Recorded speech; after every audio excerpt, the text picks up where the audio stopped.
this video, I'll be talking about the Properties view. The Properties view is probably the second most important view in Substance Designer, as this is where you set the properties and parameters of your graphs and your nodes. I'll be taking you through how you can see the different properties, what some of the most important technical properties are, and what the different properties categories exactly mean. Firstly, it's important to understand how you get the different properties to show up on the right here. There's three different ways you can do this. The first one is by selecting items in the Explorer to the left here. So if I select a graph, I see the graph properties. If I select a resource, I see the resource properties. And if I select a folder, I can see the folder properties.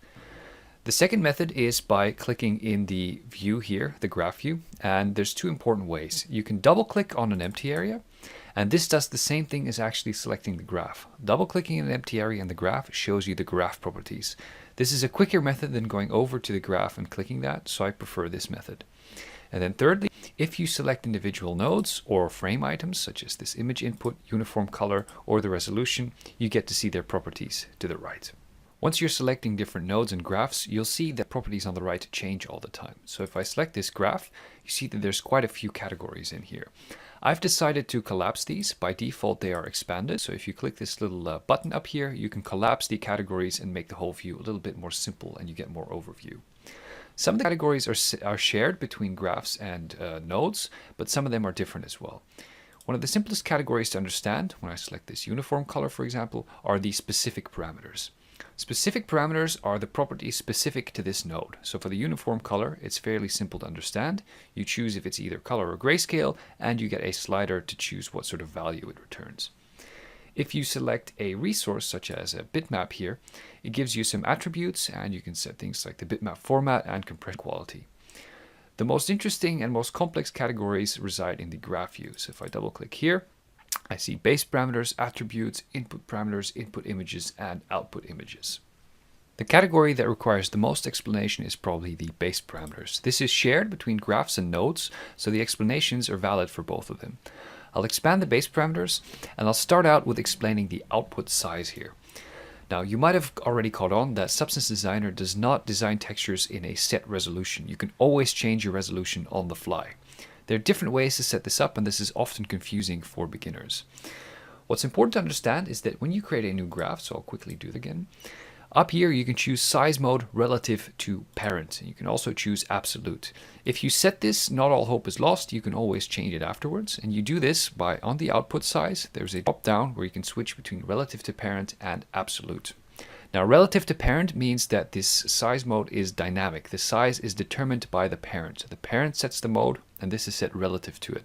While absolute disregards anything set by the parent and decides on its size mode completely by itself.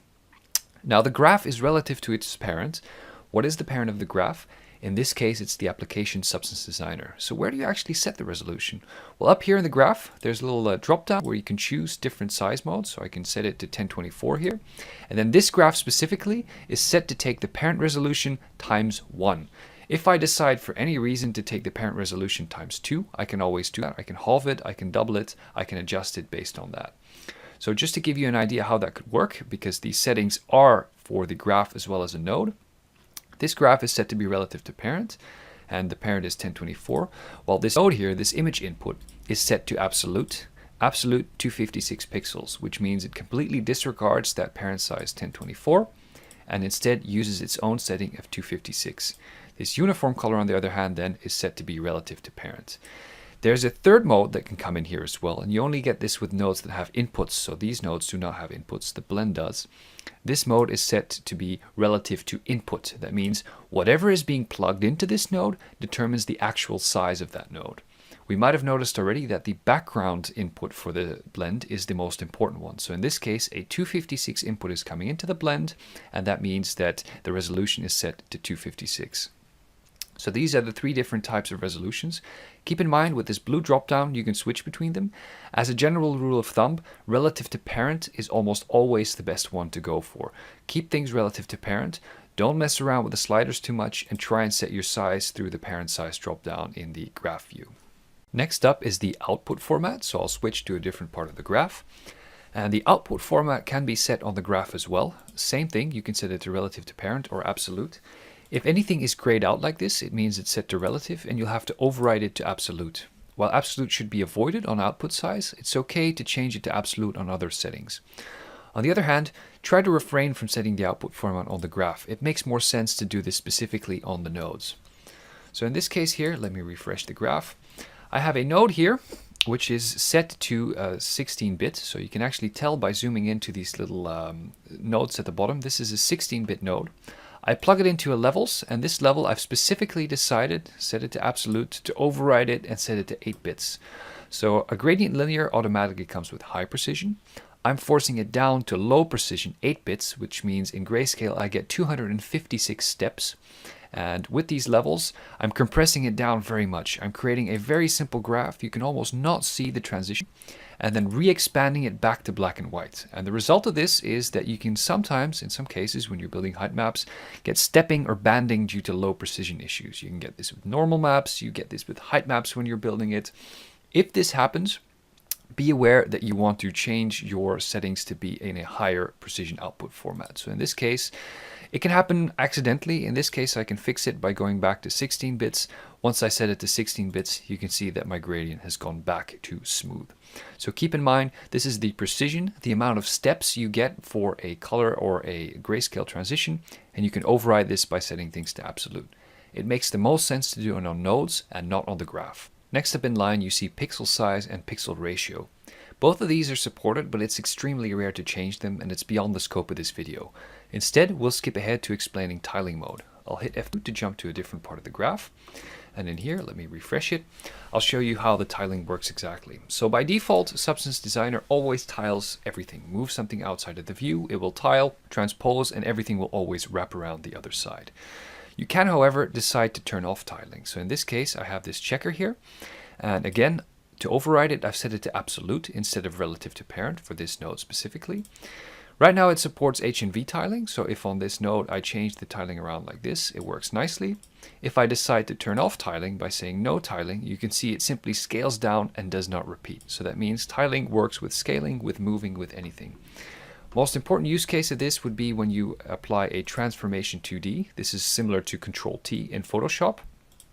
And then if specifically here I set the tiling mode to be on, and let me just turn this back off so we get that. If I have the tiling mode on and I move something around, you see it always repeats. While if I turn the tiling mode off, it is like I have a single image that I'm moving around. Next up is the random seed. I'll jump to my next section of the graph. And the random seed, it's important to understand that setting the random seed on the graph and on a node has different effects. So easiest to understand is the random seed on the graph. The graph property random seed, if I change this one, so let me just double click to make sure I get it. If I change the graph random seed, it recalculates everything. So I'll just double click this. And if you look closely, all of the nodes are changing because it's recalculating every single node. Why is that? Well, if I click on this node, I can see that the random seed for this node is set to relative to parent. That means if the parent random seed changes, this one will change as well. But it will change based on the setting of its random seed right here. So both of these have different settings. This one is set to 0. This one is set to 1. That means if you look closely, this noise and that noise are different because they have different random seeds. If I change the random seed of the graph, both of them will change, but they'll still be different from one another. If you change the setting of a node from relative to parent to absolute, that means it completely disregards the random seed it gets from the parent, and it will be set to a random seed you decide. If I then change the random seed on the graph, this node will not be recalculating. Only the ones that are set to relative to parent will be recalculating. So we've gone over the most straightforward type of properties, which is the specific parameters on a node, or the instance parameters on a node instance. And we've also talked about the more complicated ones, the base parameters. We'll go over a few other ones. I'll click on a graph here, I'll collapse base parameters, and then we've got attributes. Attributes are not very difficult to understand. These are metadata that relate to the graph. So you set things like a description, a category, label, author, tags, and so on. You can even set up an icon here. So you can open a file, or what's really cool is you can paste anything you have in your clipboard here. So I've just pasted the 2D preview. This is used in Painter in some cases. The icon is ignored in Painter though. And for a lot of cases, this is used for the library in Substance Designer if you want to add your own nodes to it. We'll talk a little bit more about that in the video about the library. I'll collapse the attributes and we'll go to the next one, the input parameters. So this one is empty by default and it's related to the specific parameters of nodes. If I select, for example, this node here, and we'll talk more about this in a future video, this is beyond the scope of the video, but I decide to expose a value, so I'll say OK. If I then go back to my graph properties, this is a list of any values that are exposed. A quick summary of what exposed values are. They are when you take a value internal into the graph and expose it to the outside so that it can be modified when you place the graph as another node. So input parameters provides a list of any exposed values and parameters that you have inside your graph. Then we have input images.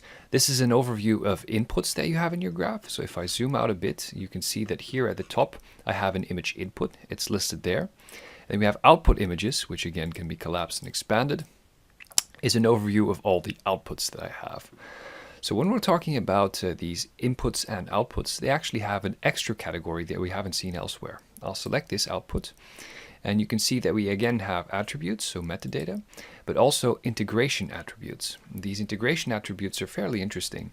What they do is they define which slot this output is going to go to in a shader or in Painter. So you can see that this output here has no usage components defined. I can click add to add a new one, and then up here I choose from a list of preset properties which one of these is the exact usage, so base color in this case. And this is what takes care of all the automatic connection. If I now say view outputs in 3D view, it'll automatically go there. You'll see more about this in a future video. Then on the other hand, we also have for image inputs the same thing. You can also set up a usage, and this is mainly for use in Painter, for example, so it knows what to automatically input into these slots when you're creating your own material, your generator, or a smart mask. One last category that you can see to the right here is the conditions category. It's fairly simple. There's only one entry, visible if, but the usage is a little bit more advanced. It's related to hiding and showing these inputs based on a statement that you're writing here. So if this statement evaluates to true, it will be visible. If it evaluates to false, it will not show up. You can write things like comparing values and doing a little bit of math here. If you want to know more, I suggest opening the documentation through help and then going to online documentation, search for visible if, and this should be explained more. That's it for all the different categories of properties. I hope you've learned something from this video, and we'll see you in the next one.